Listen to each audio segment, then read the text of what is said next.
અહેમદાબાદ મિત્ર ન્યૂઝમાં આપનું સ્વાગત છે। બનાસકાંઠા પાલનપુરમાં આદિવાસી યાત્રાને પોલીસે અટકાવી, ધારાસભ્ય સહિત 50 લોકોને પોલીસ ઉઠાવી ગઈ।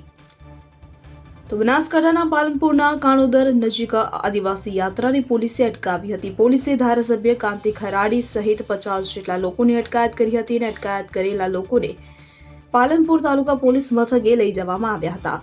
જાણકારી અનુસાર પદયાત્રાની મંજૂરી ન હોવાથી પોલીસે યાત્રા અટકાવી હતી। ધારાસભ્ય કાંતિ ખરાડીએ પદયાત્રાની કોઈ મંજૂરી લીધી જ ન હતી। આ યાત્રા બનાસકાંઠા, પાટણ, મહેસાણા અને ગાંધીનગર એમ 4 જિલ્લાઓમાંથી પસાર થવાની હતી। મળતી માહિતી મુજબ બનાસકાંઠા જિલ્લાના પાલનપુરમાંથી શરૂ થયેલી આદિવાસી સમુદાયની પદયાત્રા કાણોદર નજીક અટકાવી દેવામાં આવી હતી। આ યાત્રા બેરોજગારી, જાતિ આધારિત ભેદભાવ અને જાતિ પ્રમાણપત્રોની માન્યતામાં વિલંબ જેવા મુદ્દાઓને લઈને ગાંધીનગર સુધી જવાની હતી। સૌથી પહેલા તો નવાઈની વાત એ છે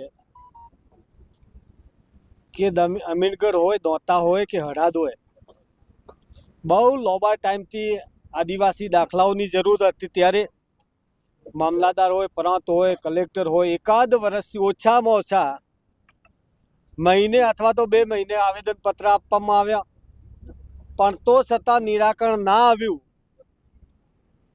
અને વારે ઘડીએ કહેવામાં આવ્યું કે અમારા અંડરમાં નથી, ગુજરાત સરકારની અંદરમાં આવે છે, એટલા માટે ત્યાં સુધી રજૂઆત કરવી હોય ત્યારે ગાંધીનગર જવા માટે અમને એટલો બધો શોખ બી નહોતો કે અહીંયા વર્ષોથી દાખલા મળતા હતા ને આદિવાસીઓએ ગાંધીનગર જોયું પણ નહોતું, આજે પણ જોવા તૈયાર નથી। ને દુઃખની વાત એ છે કે દાખલા ના મળવાના લીધે આજે ગાંધીનગર જવા માટે નીકળ્યા અમે। એટલા માટે નવાઈની વાત કહી રહ્યો છું કે એક ધારાસભ્ય તરીકે, દોતાનો ધારાસભ્ય નહોતા, આખા ગુજરાતના ધારાસભ્ય તરીકે કોંતીભાઈએ લેટર આપ્યો છે, કોઈ પાર્ટીનો લેટર નહોતો આપ્યો। અમે મુદ્દો એક જ લઈ નીકળ્યા છીએ કે આદિવાસીઓના જે દાખલા પહેલાં મળતા હતા એ રૂટિન જો દાખલા આલ્યા હોત તો વાંધો નહોતો, પણ સરકારને કઈ એવી બુદ્ધિ નજરમાં આવી કે એમને શું દુખે છે એટલે આદિવાસીઓ માટે 1950ના પુરાવા મોગે। એ 1950ના પુરાવા પણ એમના પાસે છે। અમે એટલું જ ઈચ્છીએ છીએ કે કાયમી માટે રૂટિનમાં દાખલા મળતા હતા એ દાખલા આપો। અમારા દીકરા દીકરી ભણાવવા માટે દાખલાની જરૂર પડે, એક ન જેવી વસ્તુ રેશન કાર્ડ લેવું હોય તો દાખલાની જરૂર પડે, નાની નાની નોકરી કરવી હોય તો પણ દાખલાની જરૂર પડે। અને આજે સ્કોલરશીપ ફોર્મ ભરવું તો દાખલાની જરૂર, એડમિશન લેવું તો દાખલાની જરૂર। અમારા વિસ્તારમાં ઘણા એટલા દીકરાઓ નોકરી લાગી છે, 2 વર્ષ થઈ ગયો।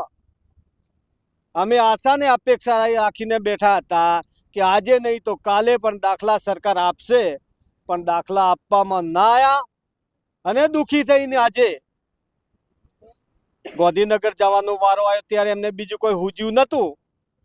ગઈકાલે મેં ધારાસભ્યનો લેટર કલેક્ટરના જિલ્લાના વડા તરીકે મોકલ્યો છે, ગુજરાતના ધારાસભ્ય તરીકે મોકલ્યો છે કે ભાઈ અમારે આ તારીખે ગાંધીનગર એક જ મુદ્દો લઈને જઈ રહ્યા છીએ કે ભાઈ આદિવાસી દાખલાઓ મળતા નથી, એના બદલે રજૂઆત કરવા માટે જઈએ છીએ। એવા સંજોગમાં એમને બીજું કોઈ હુજ્યું નહીં એટલે મંજૂરીની વાત લઈને અત્યારે વાત કરીએ।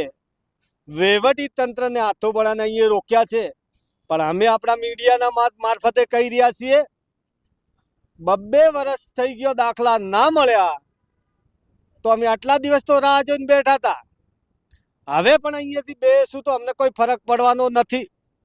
શોખ નથી આવતા એમને જો સદબુદ્ધિ મળે ને કોઈક સદબુદ્ધિ આલે ને આજે અત્યારે અહીંયા હોમે દાખલા આલ દે, અમે અહીંથી પાછા વળશું ને જ્યાં સુધી દાખલા નહીં આપે ત્યાં સુધી અહીંથી અમે હટવાના નથી। અમે આશાને અપેક્ષા રાખીએ છીએ કે તો અમને મંજૂરી આપો તો અમે ગાંધીનગર સુધી જઈએ ને કે દાખલા આલો। અત્યારે અમને બીજું કોઈ હુજતું નહીં, એક જ અમારો મુદ્દો છે, બીજી કોઈ રજૂઆત નહીં, એક જ મુદ્દા ઉપર દાખલા બદલે જઈ રહ્યા છીએ। અને વહીવટી તંત્રને કહીએ અમને રોકતા તમે અટકાવોમાં અમે અપેક્ષા એ રાખીએ કે તમે વહેલી તકે મંજૂરી જો દાખલા ના આલી શકતા હો તો વહેલી તકે મંજૂરી લેવો અને વ્યવસ્થાના ભાગરૂપે તમે પણ સાથે આવો ને અમને મદદ કરો ને દાખલા મળે। વાત કરવા જઈએ તો આપણો ભારત દેશ એ લોકશાહી દેશ છે અને લોકશાહીમાં જ્યારે આપણા અધિકારોનું હનન થાય, આપણા અધિકારો છીનવાય, ત્યાં આપણું શોષણ થતું હોય ત્યારે શોષણ સામે બોલવાનો આપણને બંધારણે અધિકાર આપ્યો છે. સરકાર કોઈ એવા નિર્ણય લે ત્યારે કોઈ સમાજ, કોઈ સમુદાયના હક કે અધિકાર પર તરાપ મારવામાં આવે ત્યારે એની સામે બોલવાનો, એની સામે પદયાત્રા કરવાનો બંધારણે અમને અધિકાર આપ્યો છે. પણ આ બેરી લૂલી આંધળી સરકાર અનેકવાર રજૂઆતો કરવા છતાં અમારી રજૂઆત સાંભળી નહીં, અમારું યોગ્ય નિરાકરણ આવ્યું નહીં. તેથી આજે અમે પાલનપુરથી ગાંધીનગર સુધીની પદયાત્રા કરી હતી. પરંતુ જ્યારે પાલનપુરથી ગાંધીનગર સુધીની યાત્રા કરી ત્યારે સરકારને ખબર પડી કે આવનારા સમયમાં ગાંધીનગર ખાતે મોટા પ્રમાણમાં કે મોટી સંખ્યામાં આદિવાસી સમાજ અહીંયા આવવાનો છે. ત્યારે છાપી ખાતે આ સરકારે પોલીસ તંત્રને આગળ કરી અને અમારે આ પદયાત્રા અટકાવી છે. આ ખરેખર લોકશાહીમાં અમારું ગળું દબાવવાનો પ્રયત્ન થઈ રહ્યો હોય એવું અમને સ્પષ્ટપણે દેખાઈ રહ્યું છે. આગામી હવે શું કાર્ય? આગામી સમયમાં અહીંયા જે પણ અમારા અગ્રણીઓ છે એ જે પણ નિર્ણય લેશે એમ અમે યુવા વતી એમની સાથે એ જ્યાં પણ કહેશે એમ અમે ચાલીશું. વિધાનસભાના ઘેરાવ કરવાની આગળની રણનીતિ નક્કી થશે તો એમાં પણ અમે તૈયાર છીએ. અહેમદાબાદ મિત્ર ન્યૂઝની યુટ્યુબ ચેનલને સબસ્ક્રાઇબ કરો અને બેલ આઇકોન જરૂરથી દબાવો, જેથી દરેક મહત્ત્વના વિડીયોની નોટિફિકેશન તમને મળતી રહે.